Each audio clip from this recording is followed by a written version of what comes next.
The NFL just a couple days ago passed new rules regarding the national anthem. Yeah, we've been big supporters of the social injustice, police brutality protests that were happening. And I've done my best to clear that up for people that are ignorant and think it's a protest against the military, protest against patriotism, protest against the flag. It's none of those things. Get your shit straight. Figure it out. None of those things. Well, this new NFL rule that came out just a couple days ago,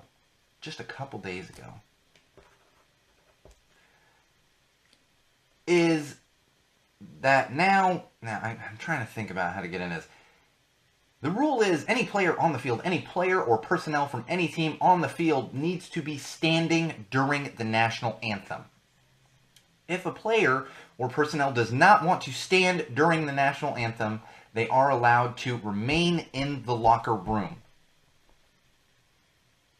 And the NFL is going to impose fines on players who do not stand during the national anthem. Now, one more thing. The NFL came out and said it was a unanimous decision by all 32 owners. There's 32 teams in the NFL. Unanimous decision by all 32 teams. Well, the news came out today that they didn't actually hold a formal vote.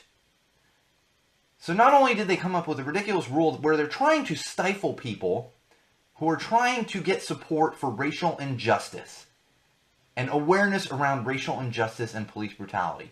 Not only are they stifling them, but they lied about it. They put out a story saying 32 owners unanimously agreed to implement this rule. And that is 100% inaccurate. It's 100% inaccurate. In fact, they didn't hold a formal vote. They said, who thinks this is a good idea? And a few of their owners raised their hands, and it was enough for them to say, okay, that's good enough. There was no yay or nay. There was no anything like that. That was the voting.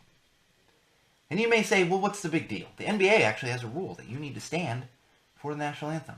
The big deal here is that they're doing this because of what is happening in the league. They're doing this because to the NFL and to the majority of those owners, the bottom line is money. And where do the majority of the NFL fans live? Middle America and in the South. And those are the areas where everyone thinks that these players who are speaking out, again, for racial injustice and police brutality, they all think this is a protest against the military and the flag. When common sense says it's not. It's not. Now, there is a little bit of a movement going around right now because the rules only say you have to stand. You don't have to put your hand over your heart as a player. You only have to stand. So there's a tweet going around. I retweeted it saying, well, if you only have to stand, I want to see some players doing the crane pose from Karate Kid. The original Karate Kid, if you're not familiar with the crane pose, that's that little funky pose he does. Yeah, do the crane kick pose. Or you know what? Fist in the air.